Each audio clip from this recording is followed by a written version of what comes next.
डबरा पुजारी कल्याण समिति के तत्वावधान में प्राचीन धाम धूमेश्वर पर पुजारियों की महापंचायत रखी गई, जिसमें मुख्य अतिथि रूप से महान संत महामंडलेश्वर अनिरुद्ध वन जी महाराज के नेतृत्व में सभी ग्वालियर चंबल संभाग के पुजारी गण एकत्रित हुए, जिसमें मुख्य मुद्दे की बात रखी। इसमें कहा कि जो मध्य प्रदेश के मठ मंदिरों से जो जमीन सरकारी लगी हुई मंदिरों मठों के नाम अंकित है, उसे प्रशासन नीलामी कर रहा है, उसे रोकने की रूपरेखा पर चर्चा हुई और फैसला हुआ कि जो संपूर्ण मध्य प्रदेश में मठ मंदिरों से जमीनें लगी है उनकी प्रशासन से नीलामी रोकने सोमवार 14 जुलाई 2025 12 बजे से जिला कलेक्टर ग्वालियर में धरना देकर ज्ञापन दिया जाएगा। मौके पर संत ब्रजेशपुरी महाराज जी, दामोदर प्रसाद पुजारी, प्रदीप शर्मा सचिव, अवधेश शर्मा, ब्रिजेश शर्मा, दामोदर प्रसाद, नंदलाल शर्मा, महंत रघुवर दास एवं ग्वालियर चंबल संभाग के विभिन्न जिलों के पुजारी व सकल समाज आदि मौजूद रहे। आश्रम में धूमेश्वर पे जो मीटिंग आज पुजारियों की रखी गई है, किस उपलक्ष्य में रखी गई है और क्या कारण है,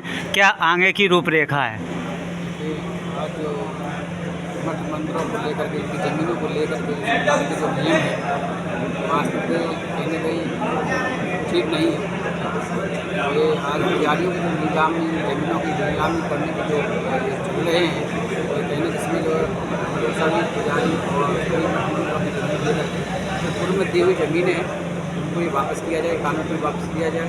उससे पहले जो है हमारे मठ मंदिरों की जो ज़मीनें हैं सभी पुजारी अपने आप व्यवस्था बना रहे हैं, व्यवस्था को सौंप दिया जाए।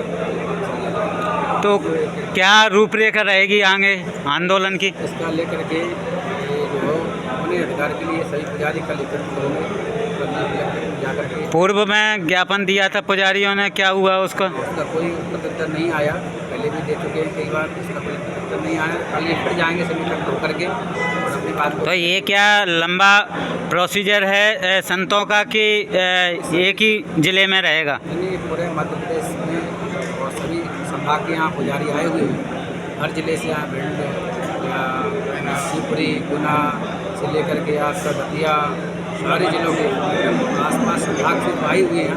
और ये तो लंबा जब तक ये बात नहीं बनेगी तब तक ये अपना हाथ रखेंगे, ये अपनी बात सरकार से निवेदन भी करेंगे, विज्ञापन दे देंगे। ये बताएं आप कि मध्य प्रदेश में 18 साल से भाजपा की सरकार है, संतों का सनातन धर्म का प्रचार प्रसार करके सरकार बनाई है। आज पूरे संत समाज आज जन जन के लिए भटक रहे हैं अपनी मांगों को लेकर। क्या कारण है? क्या इसमें मंत्री भाजपा के जमीन हथियाने के चक्कर में हैं या और कुछ?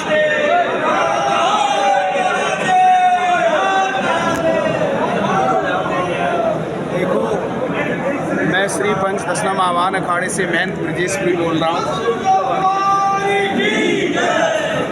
विषय ये है कि वो आपके समक्ष में अब आ रहा है। अब आप देख रहे हो कि ये जो बड़े बड़े जो नेता है, राजपाट है, अरबों की संपत्तियाँ अर्जित होने के बाद भी इनका पेट नहीं भर रहा है, क्योंकि इन्होंने अर्जित इतनी संपत्तियाँ कर रखी हैं।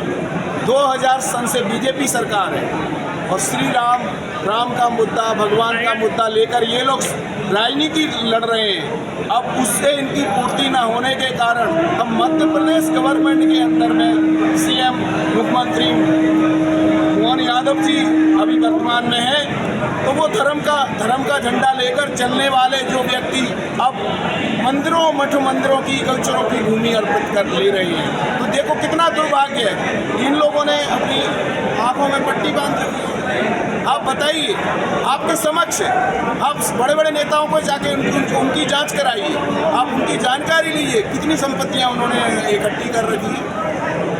अब ये जो पुजारी हैं, जो बेचारे अपनी मेहनत, पूजा पाठ, अपने धर्म संस्कृति को चला रहे हैं, लोगों को सनातन के लिए जागृत कर रहे हैं, पर इन्होंने, मुझे ऐसे लग रहा है आज की डेट में, मुझे ऐसे लग रहा है कि इन्होंने एक मुखड़ा ले रखा है, मुखड़ा लेकर लोगों को अंधकार में ले जा रहे हैं। ये सत्य नहीं है जो ये आप लोग, जो सत्य नहीं है।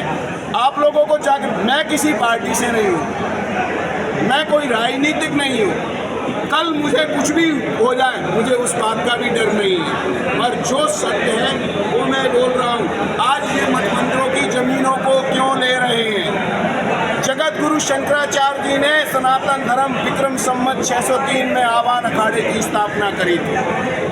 जो सनातन की 4 स्तंभ जो बनाए हुए थे, अपनी ध्वजा बना रखी थी, और आजकल के जो धार्मिक का चोला पहनकर लोगों को भ्रमित कर रहे हैं।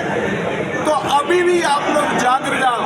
आप जो सामाजिक स्तर पे जो पूजा पाठ कर रहा है, आप अब उनकी जमीनें अर्पण कर रहे हो। इसलिए मैं कहना चाहता हूँ कि अब आप जाग जाओ।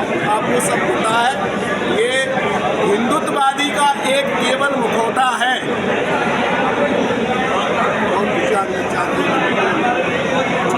धर्म पूछ के हमारे सनातनियों को किस प्रकार से पीड़ित हैं वो आप सभी देख रहे हैं। हमारा विषय सिर्फ सनातन धर्म की जो आस्था है उसके लिए, और सनातन की आस्था के लिए हमारा संगठन 24 घंटे निस्वार्थ भाव से सेवा करता है। भारत का कोई सा राज्य नहीं है। गौ माता की जय, गौ माता की जय, गौ माता की जय, गौ माता राष्ट्रीय घोषित किया जाए। संत सनातन धर्म की जय, संत सनातन धर्म की जय, संत सनातन धर्म की जय, गौ माता की जय, गौ माता की जय, गौ माता की जय।